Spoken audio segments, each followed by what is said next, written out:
Assalamualaikum warahmatullahi wabarakatuh.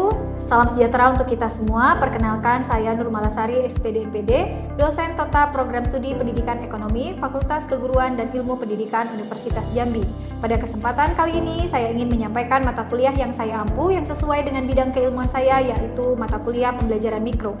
Mata kuliah ini merupakan mata kuliah wajib bagi mahasiswa program studi Pendidikan Ekonomi semester 4 dengan kode mata kuliah KIP 361 berbobot 2 SKS. Diselenggarakan dalam 16 kali pertemuan tatap muka dengan rincian 7 kali pertemuan materi, 7 kali pertemuan praktik terbimbing, 1 kali pertemuan ujian tengah semester, dan 1 kali pertemuan ujian akhir semester. Mata kuliah ini bertujuan membekali mahasiswa calon guru dalam membentuk dan mengembangkan kompetensi dasar mengajar sebagai bekal praktik mengajar di sekolah, lembaga pendidikan. Mata kuliah ini membahas tentang konsep dasar prinsip pembelajaran mikro, siklus mikro reflective teaching, 9 keterampilan dasar mengajar, dan perencanaan pembelajaran, serta di akhir semester mahasiswa akan melaksanakan praktik 9 keterampilan mengajar pada laboratorium pembelajaran. Adapun capaian pembelajaran lulusan atau CPL program studi yang dibebankan pada mata kuliah meliputi CPL 1, CPL 4, dan CPL 5 yang tertuang dalam RPS yang telah divalidasi oleh Ketua Prodi. Adapun capaian pembelajaran mata kuliah yang diharapkan antara lain CPNK 1 mampu memahami prinsip keterampilan dasar mengajar dalam konteks micro teaching sebagai keilmuan dasar pendidikan. CPMK 2 mampu menganalisis 9 keterampilan mengajar dalam konteks micro teaching reflektif. CPMK 3 mampu merancang perangkat pembelajaran sederhana berupa modul ajar, media pembelajaran, dan evaluasi yang bermutu dan terukur. CPMK 4 mampu mengaplikasikan keterampilan dasar mengajar dalam praktik pembelajaran mikro dengan perangkat pembelajaran sederhana dan menunjukkan sikap terbuka dan tanggung jawab. Pembelajaran dalam mata kuliah ini menerapkan 3 komponen utama, yakni Delivery, Interaction, and Assessment atau DIA. Untuk komponen delivery, saya memberikan RPS serta materi yang dapat diunduh langsung oleh mahasiswa pada sistem LMS Universitas Jambi serta presentasi interaktif yang dilakukan secara langsung di kelas untuk mendukung pemahaman mahasiswa. Materi yang saya sampaikan didukung oleh beberapa media pembelajaran berupa video praktik mengajar, kuis interaktif, dan Canva sebagai media pendukungnya. Selanjutnya, untuk komponen interaction dalam mata kuliah saya menerapkan komunikasi dua arah antara dosen dan mahasiswa dalam kegiatan focus group discussion atau FGD, tanya jawab, dan refleksi bersama. Untuk komponen assessment atau sistem penilaian yang saya gunakan dalam mata kuliah ini mencakup assessment formatif untuk penilaian proses yang dilakukan melalui tugas individu dan kelompok, kuis, serta penilaian sikap dan keterampilan sesuai RPS. Selanjutnya, asesmen sumatif untuk penilaian akhir berupa ujian tengah semester atau UTS dan ujian akhir semester. Berikut adalah proses pembelajaran mata kuliah pembelajaran mikro dengan materi pada pertemuan ketiga, yakni keterampilan dasar mengajar meliputi keterampilan membuka pembelajaran, keterampilan menjelaskan materi, dan keterampilan menutup pembelajaran. Selamat menyaksikan. Assalamualaikum. Waalaikumsalam. Oke. Apa kabarnya hari ini? Baik ya, semangat sekali hari ini untuk mengikuti perkuliahan bersama Ibu gitu ya. Sebelumnya ada mata kuliah? Enggak ada ya. Baik. Kita cek dulu kehadiran hari ini teman-teman. Adakah teman-teman yang melaporkan tidak mengikuti perkuliahannya melalui perwakilan ketua tingkat? Oke, berarti semua hadir ya. Baik, Ibu akan isi di si akadnya bahwa kehadiran teman-teman hari ini lengkap ya, 25 peserta. Baik, sebelumnya terima kasih nih teman-teman sudah hadir tepat waktu, semangat sekali mengikuti perkuliahan bersama Ibu di mata kuliah pembelajaran mikro. Izin kita mulai ya pelaksanaan perkuliahannya ya teman-teman ya. Oke, jadi minggu lalu kita sudah belajar terkait langkah-langkah pembelajaran mikro reflektif, ya micro teaching reflektif. Sebelum Ibu lanjut nih ke materi kita yang hari ini, tentunya Ibu mau tanya dulu ke teman-teman nih, masih ada yang ingat tidak ya tentang langkah-langkah pembelajaran mikro reflektif itu sendiri? Oke, boleh silakan Safety. Jadi dari pembelajaran minggu lalu itu terdapat 6 langkah-langkah. Yang pertama itu ada perencanaan pembelajaran, yang kedua orientasi dan observasi, yang ketiga ada praktik atau simulasi pembelajaran, yang keempat ada pemberian umpan balik, yang kelima refleksi, dan yang terakhir itu tindak lanjut atau perbaikan. Oke, benar sekali ya. Jadi udah benar nih, Ibu anggap teman-teman semuanya masih ingat ya bahwa di dalam pelaksanaan pembelajaran micro teaching reflektif itu ada 6 tahapan atau 6 langkah. Langkah yang pertama yakni adalah perencanaan pembelajaran, kemudian dilanjutkan dengan orientasi dan observasi, kemudian langkah ketiga kita akan melakukan praktik pembelajarannya, kemudian diberikan umpan balik untuk tahap keempat, kemudian dilakukan refleksi, tentunya hasil refleksi itu akan diberikan tindak lanjut perbaikan. Baik, artinya teman-teman sudah tahu nih tahapan-tahapan di dalam pembelajaran micro learning reflective itu sendiri. Nah, untuk mengaplikasikan pembelajaran micro teaching itu tentu kita harus menguasai yang namanya 9 keterampilan dasar mengajar. Ya, ada 9 keterampilan dasar mengajar yang harus dikuasai. Itu sudah pernah kita sebutkan ya jenis-jenisnya di pertemuan ke-1 dan 2 kemarin. Nah, untuk hari ini ada 3 keterampilan dasar mengajar dulu yang akan kita pelajari, yakni keterampilan dasar membuka pembelajaran, kemudian keterampilan menjelaskan materi pembelajaran, dan yang ketiga adalah keterampilan menutup pembelajaran. Namun sebelum kita masuk ke materi, Ibu ada pertanyaan dulu nih untuk teman-teman. Kira-kira waktu teman-teman diajar oleh pengajarnya di sekolah, pengajarnya disebut apa? Guru. Kalau sudah kuliah pengajarnya disebut dosen. Nah, ini kan sudah melewati fase pendidikan yang cukup lama atau yang sangat lama lah, mulai dari jenjang SD, SMP, SMA, kemudian sampai sekarang di perguruan tinggi. Nah, Ibu ingin ingat-ingat flashback lagi nih teman-teman nih. Ada yang masih ingat nggak kira-kira figur guru waktu sekolah ataupun waktu perguruan tingginya yang memberikan kesan mengena di hati gitu ya? Atau misalnya teringat, oh kok menarik sekali ketika Ibu atau Bapak ini mengajar dan saya bersemangat. Kira-kira ada yang mau sharing pengalamannya tidak? Pada saat pada saat apa? SMA. Oke, Axel, apa pengalamannya Axel?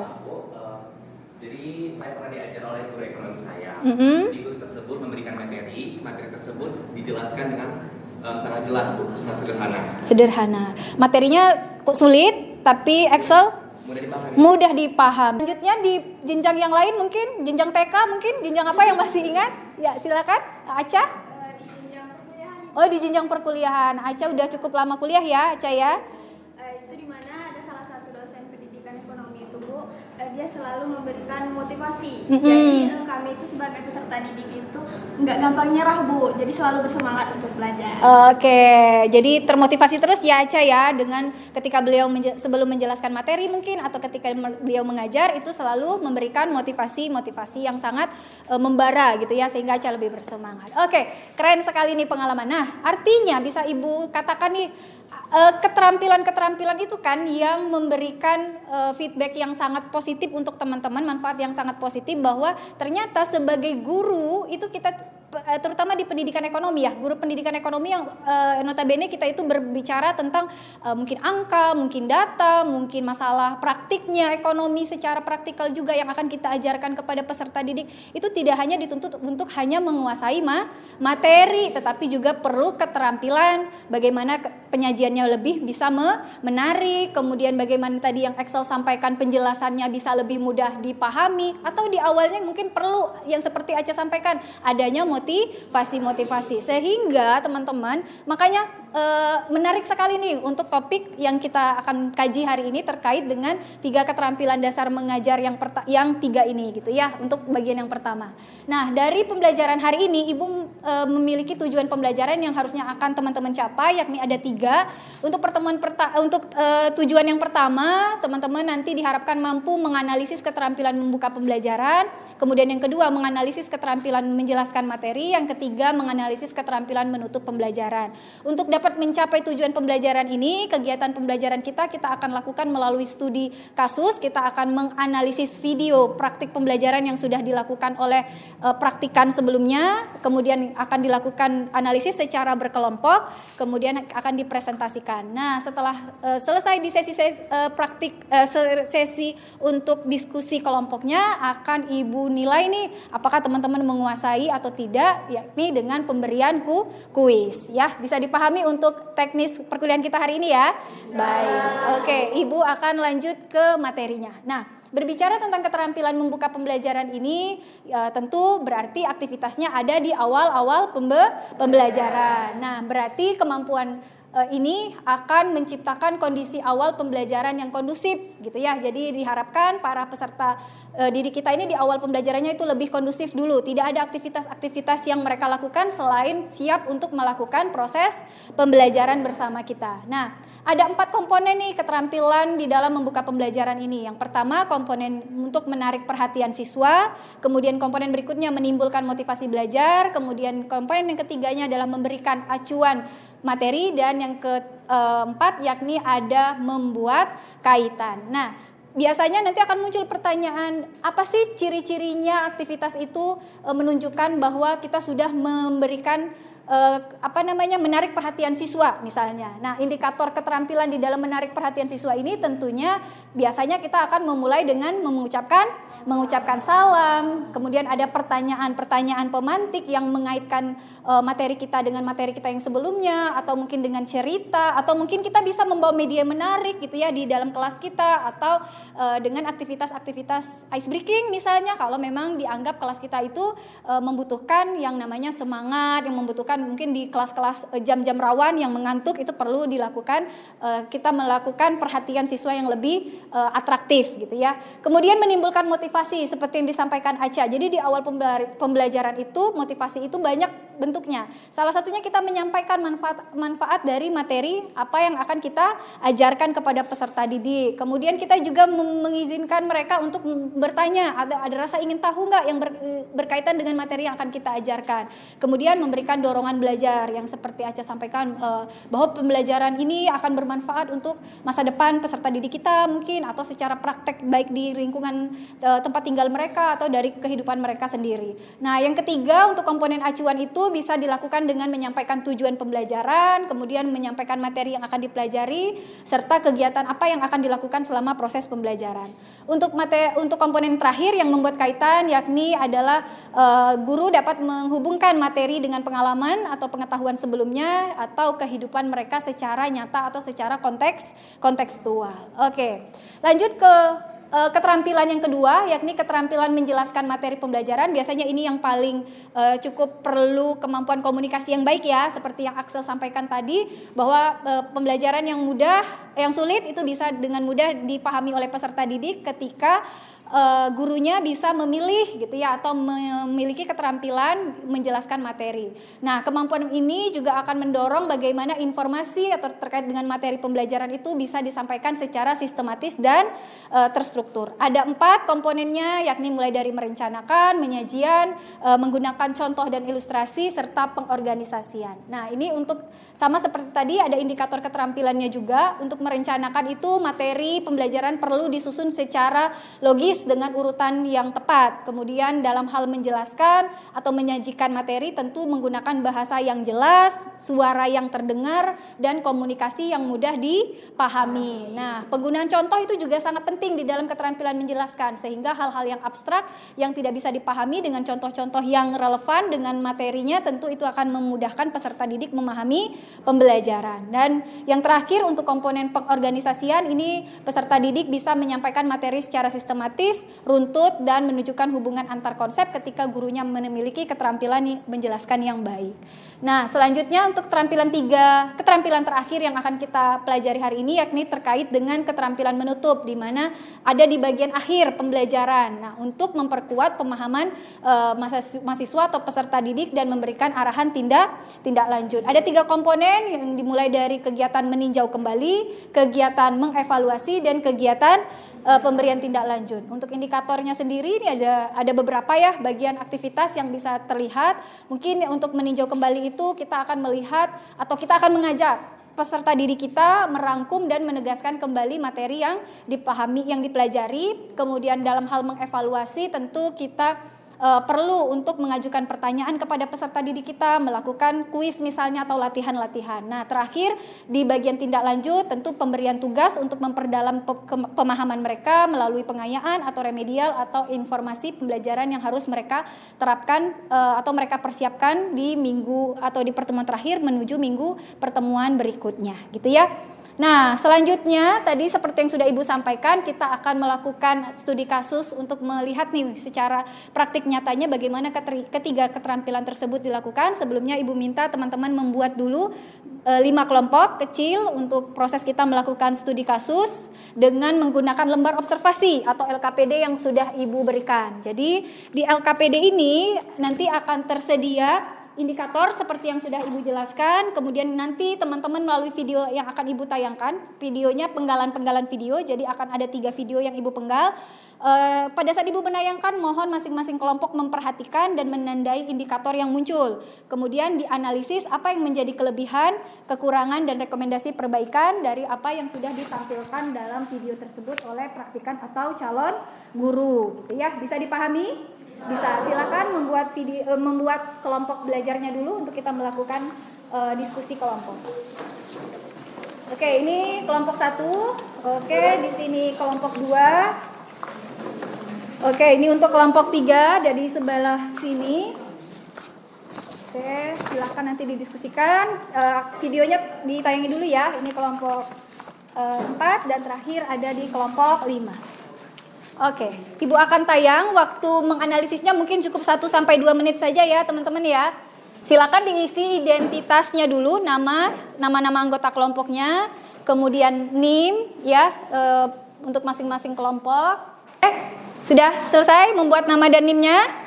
Sudah, oke ya. Kita akan mulai, mohon diperhatikan, mohon disimak video yang akan tayang ini durasinya kurang lebih sekitar 2 menit sehingga teman-teman boleh mengidentifikasi seperti arahan atau yang tertera pada LKPD. Baik, silakan disimak.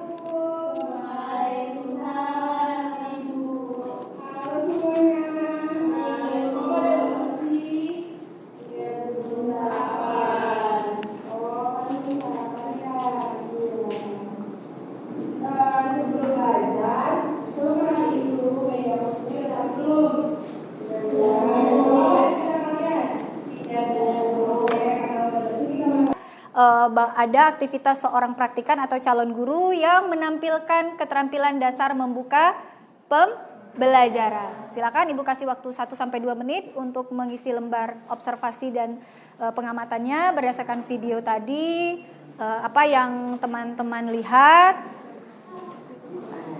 Oke, kelompok 3. Ya, ada kendala?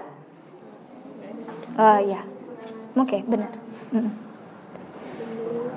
Jadi diperhatikan setiap komponen dan indikatornya ya. Kalau ada nanti di checklist diberikan skor, kemudian di bukti yang terlihat seperti apa. Oke, kelompok 1 aman, sudah selesai. Kita akan lanjut ke video kedua terkait dengan keterampilan menjelaskan materi. Ya. Oke, lanjutan dari yang tadi ya. Perhatikan, tapi tidak full materinya akan diajarkan. Kita akan lihat bagaimana praktikan menampilkan keterampilan menjelaskan. Nah, yang pertama apakah itu adalah kondisi ketika kebutuhan manusia tidak terbatas, tetapi alat termasuk kebutuhan kebutuhannya itu terbatas. Seperti tadi, kalian itu kan butuh sarapan kan dan kalian semangat, tapi karena kalian nggak punya waktu, jadinya kalian skip. Jadi alat membantu waktu kalian itu terbatas. Itu contoh sederhananya, tapi kalau konteks contoh ekonominya itu, namanya membantu. Cukup ya, sudah terlihat. Silakan diisi lembar observasinya, diperhatikan tadi indikator-indikator apa saja yang terlihat pada video yang sudah kita saksikan secara bersama-sama.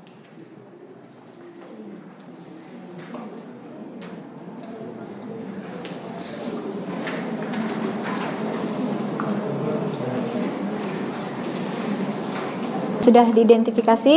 Sudah. Ya, di scoring ya untuk kelebihan. Nanti dari hasil temuan ini misalnya skornya maksimal 4 berarti itu menjadi bagian kelebihan. Kemudian untuk yang masih lemah berarti kita masukkan ke bagian kekurangan. Untuk bagian kekurangan nanti akan diberikan rekomendasi perbaikan sesuai dengan sintak pembelajaran mikro reflektif. Kelompok 3 aman? Aman, Bu. Oke. Naila sudah bisa mengisinya? Ya, oke. Oke, sudah terlihat semua lengkap mengisi. Kita akan lanjut ke video terakhir, yakni terkait dengan keterampilan menutup ya, keterampilan menutup pembelajaran. Mari kita saksikan.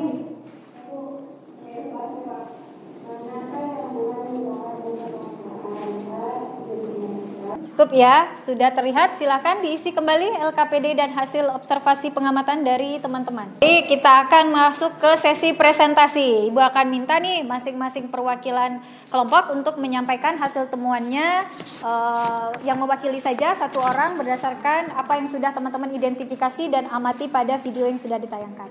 Baik, untuk materi, untuk bagian keterampilan membuka pembelajaran dulu. Dari kelompok mana yang ingin tampil? Oke, silakan. Okta, boleh berdiri. Dari video yang telah kami tonton Ibu, dalam video tersebut tujuan pembelajaran itu tidak dicantumkan di slide presentasi. Lalu kegiatan pembelajaran yang dilakukan itu belum dijelaskan secara menyeluruh, Bu. Nah, untuk kelebihannya itu untuk komponen yang lain sudah bagus, Bu. Nah, saran dari kami untuk praktik selanjutnya itu tujuan pembelajaran itu dicantumkan di slide presentasi dan juga kegiatan pembelajaran itu harus dijelaskan secara menyeluruh. Oke, baik, terima kasih.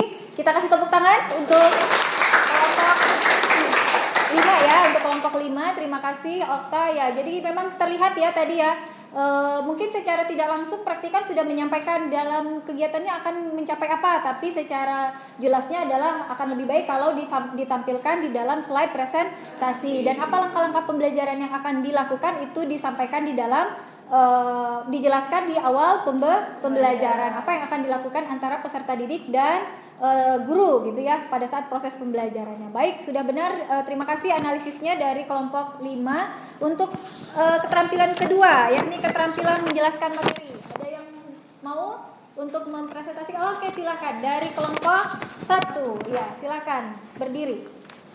Baiklah, dari hasil diskusi kelompok 1 tadi, untuk keterampilan menjelaskan materi yang disampaikan sesuai tujuan pembelajaran dan urutan teknologi.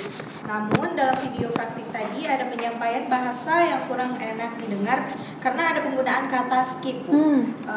Baiknya sebagai seorang pendidik atau calon guru itu menggunakan bahasa yang jelas dan lebih umum untuk didengar atau digunakan. Oke, supaya lebih dipahami ya gitu ya. Baik, kita kasih applause juga teman-teman untuk Alia mewakili kelompok 1. Ya, terima kasih Alia. Benar ya, jadi tadi penjelasan yang disampaikan oleh praktikan itu masih menggunakan kata yang Gen Z gitu ya, skip gitu ya, melewatkan, karena tadi contohnya adalah terkait dengan sarapan yang terlewatkan karena terburu-buru sehingga itu menjadi keterbatasannya. Nah, tadi itu dicontohkan oleh praktikan terkait dengan pembelajaran ekonomi yang dia sampaikan, sehingga pemilihan kata yang digunakan oleh guru itu juga sangat penting di dalam keterampilan menjelaskan. Baik, terima kasih Alia. Selanjutnya untuk keterampilan terakhir, keterampilan menutup. Oke, boleh silakan Feby. Baik, berdasarkan hasil diskusi kami mengenai video yang telah dipaparkan, di sini kami menilai yaitu praktikan sudah melakukan indikator dengan baik, seperti melakukan asesmen, memberikan pemahaman kepada siswa. Namun di sini kurangnya praktikan itu tidak melakukan kegiatan mengajak siswa untuk merangkum materi pembelajaran yang sudah dipelajari. Nah, cara perbaikan dari kami itu praktikan mungkin bisa mengajak siswa untuk dapat merangkum kembali materi yang sudah dipelajari. Oke, baik, terima kasih. Kita beri tepuk tangan untuk Feby dan teman-teman kelompok 3 ya, yang sudah berani tampil menganalisis keterampilan menutup pembelajaran. Jadi ya terlihat tadi ya, rangkumannya ada ya, tersedia, hanya saja kelemahannya adalah guru yang menyampaikannya tanpa melibatkan siswa atau peserta didik. Jadi tadi saran dari kelompok 3 adalah mengajak atau mengikut sertakan peserta didik untuk menampilkan menyimpulkan pembelajarannya. Oke, sudah dipahami ya materinya ya? Oke. Masih ada yang mau ditanyakan? Oke, silakan. Firman, apa pertanyaannya? Tadi kan kita udah sama-sama lihat video terus kita analisis. Kan kita bakal ada praktik mikro nyicikan, Bu? Benar. Nah, terus pertanyaannya gimana sih cara kami biar ningkatin kemampuan mengajar kita? Sebelum nantinya kita bakal melakukan praktik praktik micro teaching. Oke, baik sekali. Terima kasih Firman pertanyaannya. Jadi melalui analisis video tadi ini menjadi alasan yang sangat penting ya, fundamental sekali bagi para kita calon guru yang akan melakukan praktik pembelajaran di micro teaching tentunya.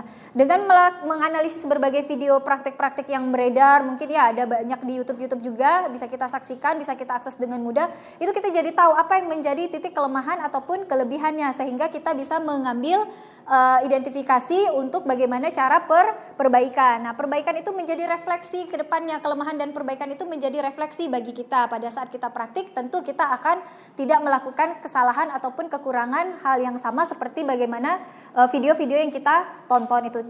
Baik, yang lain sudah cukup dipahami? Sudah, oke. Kalau sudah boleh kembali lagi ke tempat duduknya semula.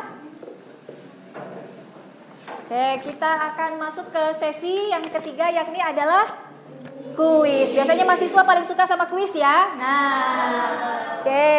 Untuk lembarnya boleh ambil kembali lembar observasinya sebelum kita lakukan kuis. Teman-teman boleh menyiapkan handphonenya untuk kita lakukan scan barcode. Ya, kita akan lakukan scan barcode untuk menggunakan Quizizz ya. Ada beberapa pertanyaan yang Ibu ajukan. Silakan teman-teman scan barcode-nya dulu. Oke. Silakan untuk melakukan scan barcode. Silakan teman-teman menjawab.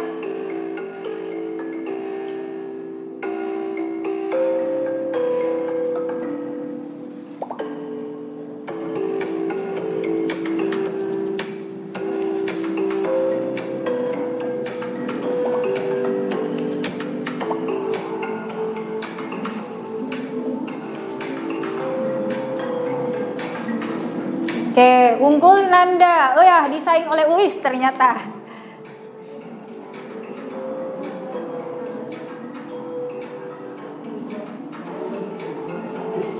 Ya, ternyata yang memposisikan yang pertama itu adalah oleh Gilang ya. Oke, kita beri tepuk tangan untuk Gilang.